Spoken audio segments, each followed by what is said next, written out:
ដើម្បីរួមចំណែកឆ្លើយតបនឹងគោលនយោបាយរបស់រាជរដ្ឋាភិបាលដែលចាត់ទុកថាអង្គគឺជាមេសនិងគោលនយោបាយជំរុញផលិតកម្មស្រូវនិងការនាំអង្គចេញឲ្យបានយ៉ាងតិច1លានតោននៅឆ្នាំ2015បច្ចុប្បន្ននេះសហគ្រាសអាជីវករធំតូចនិងជាពិសេសក្រុមអាជីវករដែលមានបទពិសោធន៍ខាងជំនួញអង្គ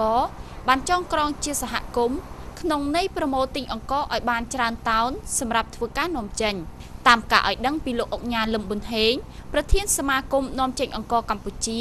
ដែលទើបតែបង្កើតកាលពីពេលថ្មីនេះថាសមាគមកំពុងដើរតួនាទីយ៉ាងសំខាន់ធ្វើឲ្យកម្ពុជា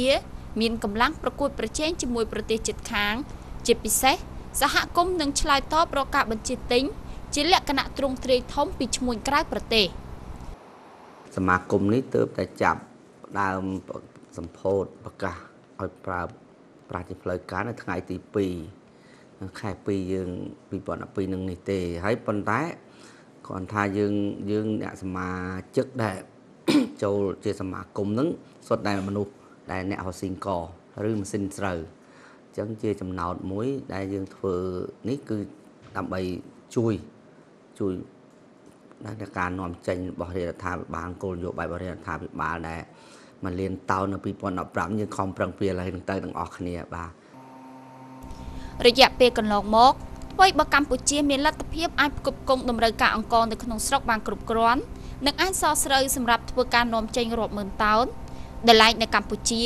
មានរោងម៉ាស៊ីនកិនស្រូវជាច្រើនមិនមានលទ្ធភាពនាំចេញអង្គឡើយហេតុនេះរោងម៉ាស៊ីនទាំងនោះអាចយកអង្គមកលក់ឲ្យសមាគមនាំអង្គចេញដើម្បីធ្វើការកែច្នៃអង្គដែលមានគុណភាពសម្រាប់នាំចេញសមាគមដោយថាកន្លងមកយើងមិនទាន់បានរៀបចំហើយជាក្រុមហ៊ុនឯកជនរៀងខ្លួនយើងទីហោនាំចេញរៀងខ្លួនអញ្ចឹងប៉ុន្តែ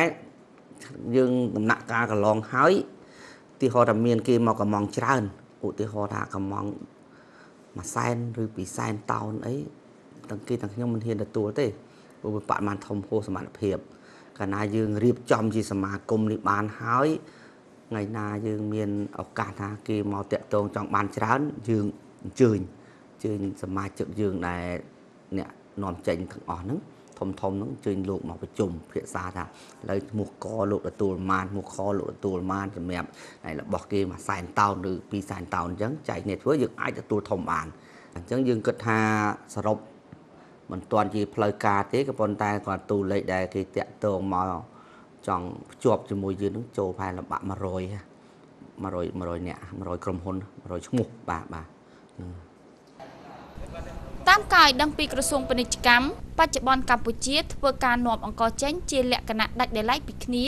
ទៅតាមក្រុមហ៊ុននិងសមាគមនាំអង្គចេញសូមបញ្ជាក់ថានៅឆ្នាំ2011កម្ពុជាបានធ្វើការនាំអង្គចេញប្រមាណ177,777តោន